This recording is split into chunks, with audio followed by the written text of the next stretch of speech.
जी, बिस्मिल्लाहिर्रहमानिर्रहीम। Chapter start करते हैं। आज का जो टॉपिक है वो जी लीडरशिप पे और डिसीजन मेकिंग पे। चैप्टर है जी 9। तो स्टार्ट करते हैं। अब लीडरशिप है क्या? लीडरशिप एक ऐसा प्रोसेस, ऐसा बिहेवियर है जो कोई यूज़ करता है किसी को मोटिवेट करने के लिए, इंस्पायर होने के लिए, ताकि वो सीखे, हमसे इंस्पायर हो और वो खुद से काम करे, खुश होके काम करे, इंस्पायर होके काम करे।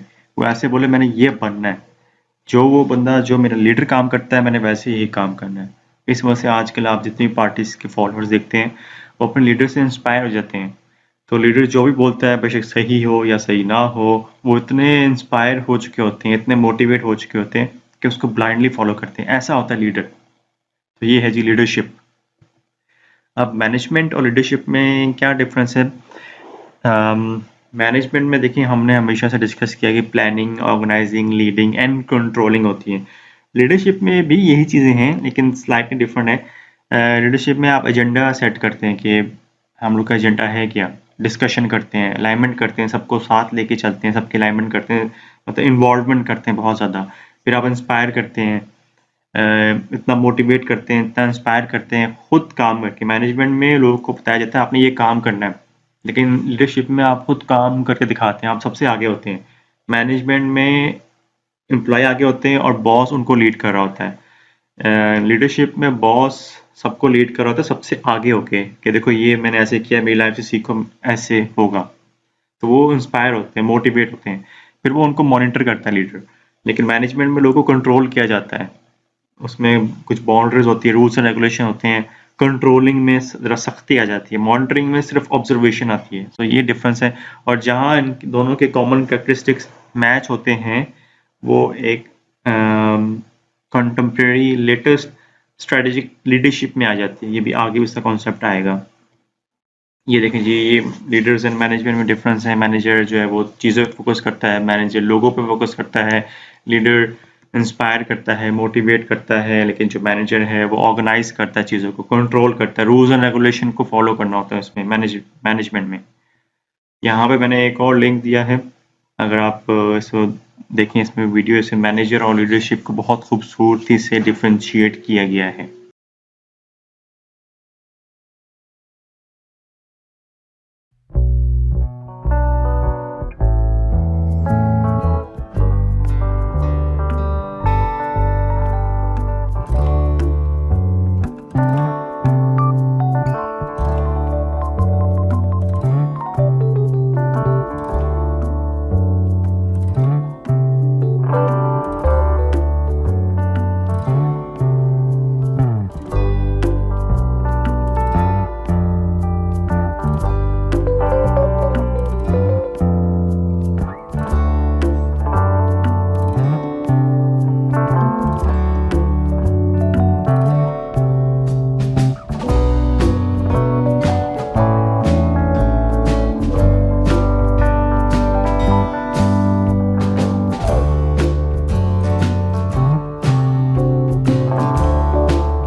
अब है जी कुछ ट्रेड्स।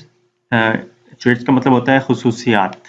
लीडरशिप की खुसूसियात क्या होती हैं? कुछ अप्रोचेस हैं लीडरशिप की, जिसमें एक है अर्ली अप्रोचेस टू लीडरशिप, उसमें ट्रेड अप्रोच टू लीडरशिप है। मतलब जो लीडर्स हैं उनमें कुछ खुसूसियात पाई जाती हैं, इस वजह से वो लीडर बन जाते हैं। इंटेलिजेंस होते हैं, डोमिनेट करते हैं, सेल्फ कॉन्फिडेंट हैं, उनकी एनर्जी बहुत ज़्यादा होती है, तो उनको लीडर मान लिया जाता है। अच्छा जी, अब इसमें एक और है बिहेवियर अप्रोच है टू लीडरशिप की।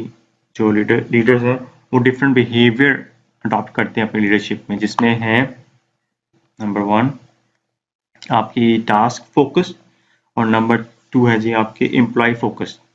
नंबर 3 भी डिस्कस करते हैं उसके बाद में। टास्क फोकस ये है कि लीडर के पास एक मिशन होता है कि मैंने ये मिशन अचीव करना है, और फिर वो लोगों को आगे लेके चलता है, फिर वो सबको इंस्पायर करता है, लेकिन उसका मेन ऑब्जेक्टिव वो मिशन होता है कि मिशन अचीव हो जाए। तो टास्क फोकस होता है उसकी लीडरशिप की जितनी भी एक्टिविटीज़ है। फिर भी एम्प्लॉय फोकस होता है कि उसका फोकस एम्प्लॉय पे होता है, वेलबींग पे, कि एम्प्लॉय क्या चाहते हैं, एम्प्लॉय किस में खुश हैं और वो किस तरह से काम कर सकते हैं। तो सब कुछ साथ लेके वो फिर आगे चलता है। फिर है जी आपकी सिचुएशनल अप्रोच टू लीडरशिप। एक ऐसा लीडर होता है जो सिचुएशनल होता है।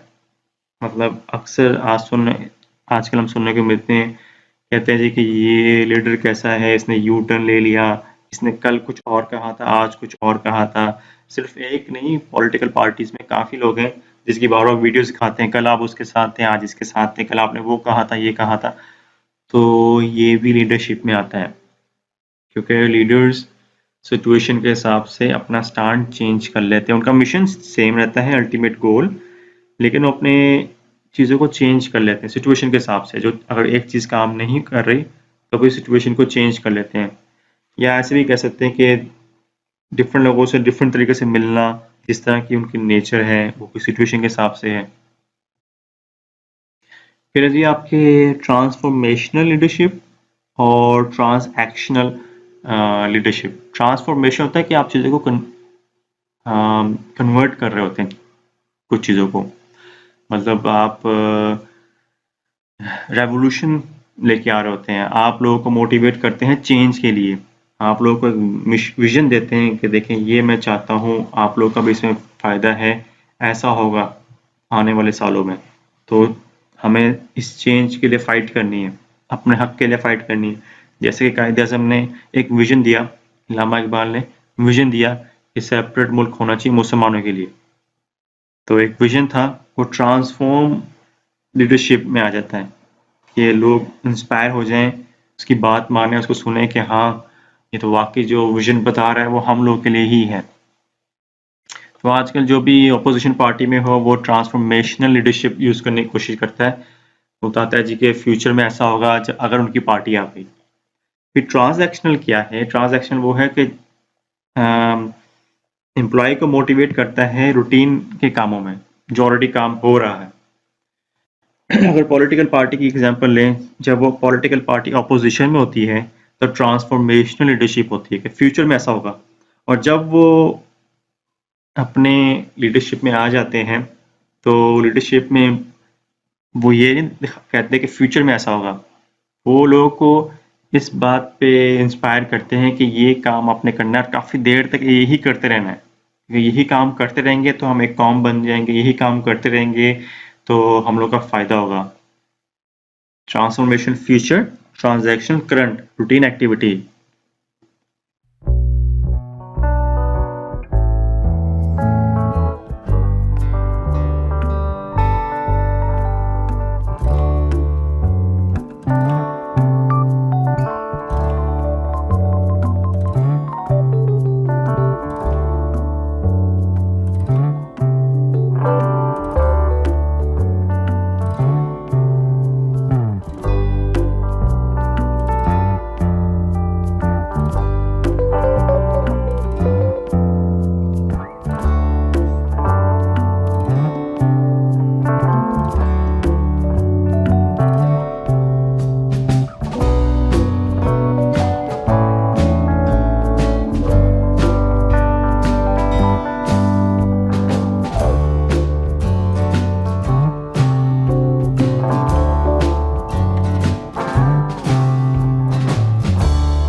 फिर आपके हैं जी क्रिज्मा।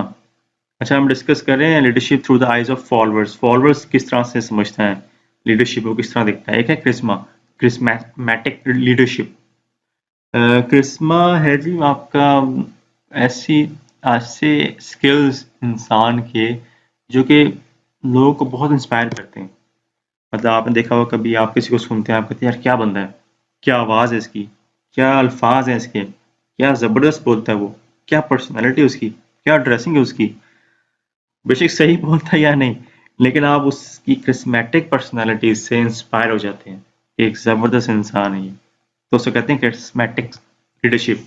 अब जो क्रिस्मेटिक लीडर है उसकी ये सब खसूसियात के अलावा एनविजन करता है वो लोगों को फ्यूचर के लिए रेडी करता है, फ्यूचर के लिए बताता है कि फ्यूचर में आप लोग क्या है, जो हमने पहले डिस्कस किया था ट्रांसफॉर्मेशनल होता है। उसके अलावा लीडर जो है वो एनर्जाइज करता है सबकी एनर्जी को, एक्साइटमेंट लेके आता है। जैसे अगर आपने देखा ना भुट्टो की स्पीचेस, सबको एकदम से एक्साइटेड कर देता है वो। एनेबल करता है लोगों को काम करने के लिए, उनको सपोर्ट करता है। एम्पैथी, एम्पैथी स्किल होते हैं जो हमने पहले डिस्कस किया। एम्पैथी होते हैं लोगों के इमोशनल को समझने के स्किल्स, और उनको कॉन्फिडेंट प्रोवाइड करता है। अच्छा जी, कुछ करंट इश्यूज हैं लीडरशिप में। Leadership substitute and leadership neutralisation, neutraliser. कुछ सिचुएशन ऐसी आती है, कुछ फैक्टर्स ऐसे होते हैं जो लीडर्स को सब्स्टिट्यूट कर देता है या सब लीडर को न्यूट्रलाइज कर देता है। वो होता भी है लेकिन उसके होने का फ़ायदा नहीं होता। सब्स्टिट्यूट मतलब ऐसे कह लें कि कुछ ऐसी जॉब्स की नेचर होती है इसमें आपको लीडरशिप की ज़रूरत नहीं होती, आपको ये चीज़ें परफॉर्म करनी ही है।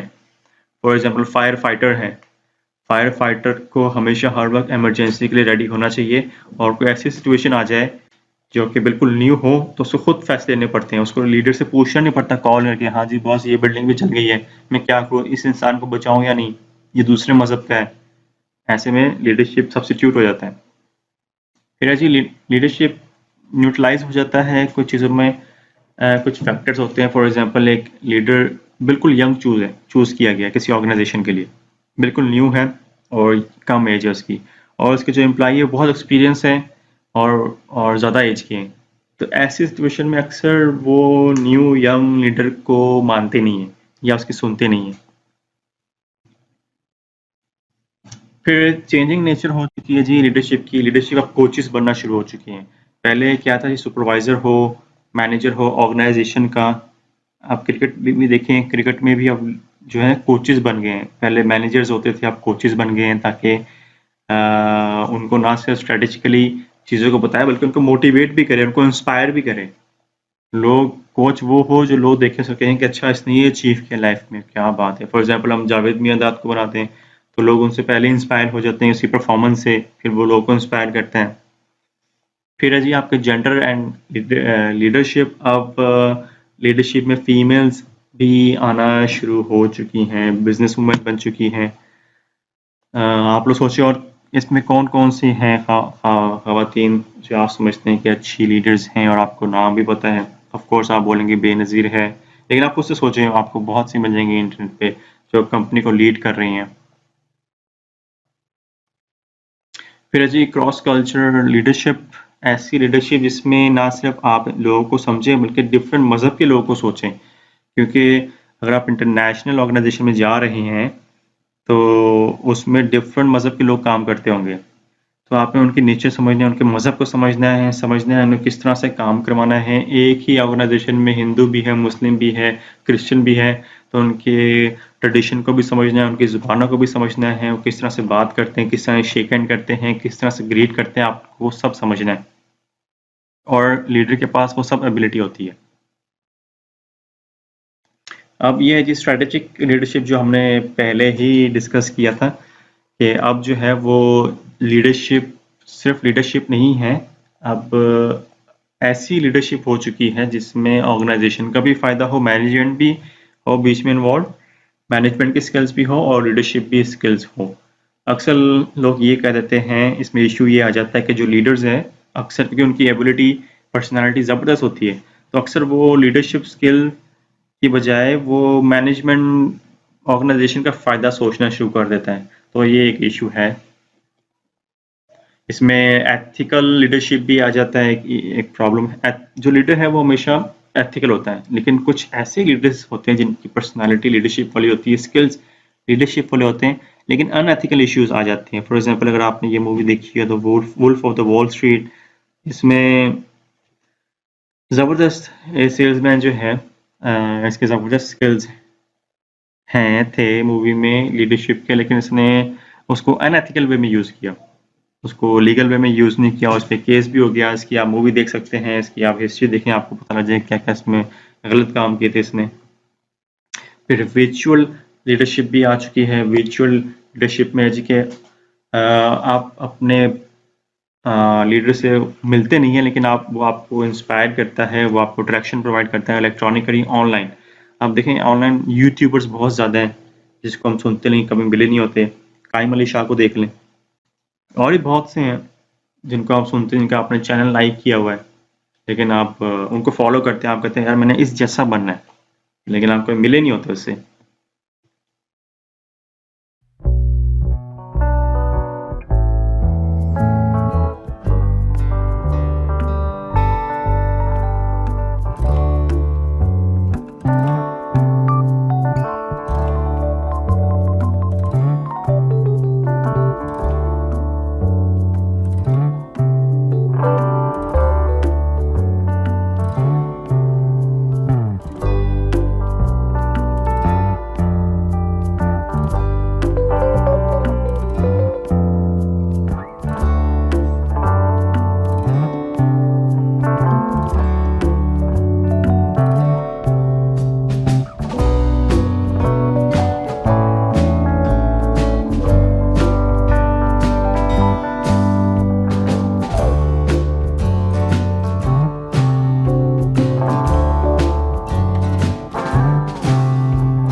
डिसीजन मेकिंग है जी, इसमें कुछ लीडरशिप मैनेजमेंट जब आपकी अच्छी होगी तो फैसले भी आपके अच्छे होंगे। अब देखें ये कुछ स्टेप हैं, मैं आपको दिखाता हूँ इसमें, आपको नज़र नहीं आएगा। ये देखें कुछ स्टेप्स हैं जी रैशनल डिसीजन मेकिंग के। रैशनल मीन अक्लमंदी के साथ। नंबर वन क्या है कि मैनेजर एक सिचुएशन, एक प्रॉब्लम में आ गया जी। मैनेजर्स ने एक प्रॉब्लम फेस की है। अब प्रॉब्लम क्या है, एग्जांपल यहाँ बताई गई है कि होटल का मैनेजर है, उसने देखा जी कि कस्टमर की बहुत ज़्यादा कंप्लेंट्स आनी शुरू हो गई। ओके, पता लग गया। अब वो आइडेंटिफाई करता है कि इसके क्या क्या ऑल्टरनेटिव हो, क्या क्या सोल्यूशन होंगे इसके। यहाँ पे है या तो न्यू हायरिंग की जाए, निकाल दिया जाए स्टाफ को, या पुराने स्टाफ की ट्रेनिंग की जाए, या चीज़ों को ऐसे ही रहने दिया जाए। अब उसमें से ये इवेल्युएट करता है कि सबसे बेस्ट ऑल्टरनेटिव क्या है। ये सोचता है जी कि चीज़ों को ऐसे नहीं रहने देना चाहिए वरना कंप्लेंट्स और ज़्यादा हो जाएंगी, फायर भी नहीं करना चाहिए, एक्सपेंसिव हो जाएगा। मैं ऐसा करता हूँ, मैं उनकी ट्रेनिंग करता हूँ। सेलेक्ट किया, सेलेक्ट करने के बाद वो इम्प्लीमेंट किया, उसकी ट्रेनिंग स्टार्ट हो गई। उसके बाद वो फॉलो अप करता है, फॉलो अप में मॉनिटर करता है जी कि 6 महीने बाद, साल बाद क्या कंप्लेंट्स कम हुई। अगर तो कंप्लेंट्स कम हो गई, इसका मतलब उसने जो ऑल्टरनेटिव चूज़ किया था वो बिल्कुल ठीक है। ये देखिए यहाँ पे अगेन वो भी बताया गया है। नंबर वन स्टेप क्या था कि डिफरेंट सिचुएशन आपके पास आई है जी, आपने डिफरेंट सिचुएशन में रिकॉग्नाइज करना है कौन कौन से ऑल्टरनेटिव है आपके पास। उसके बाद हर ऑल्टरनेटिव को आपने आइडेंटिफाई करना है कि क्या क्या उसमें रिस्क इन्वॉल्व हो सकता है। एक आपने सेलेक्ट किया, उसको इम्प्लीमेंट किया और देन उसको फॉलो अप किया कि जो मैंने फैसला लिया था वो ठीक भी है या नहीं।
डिसीजन मेकिंग के कुछ बिहेवियरल एस्पेक्ट होते हैं। एक है जी आपका कोलिजन।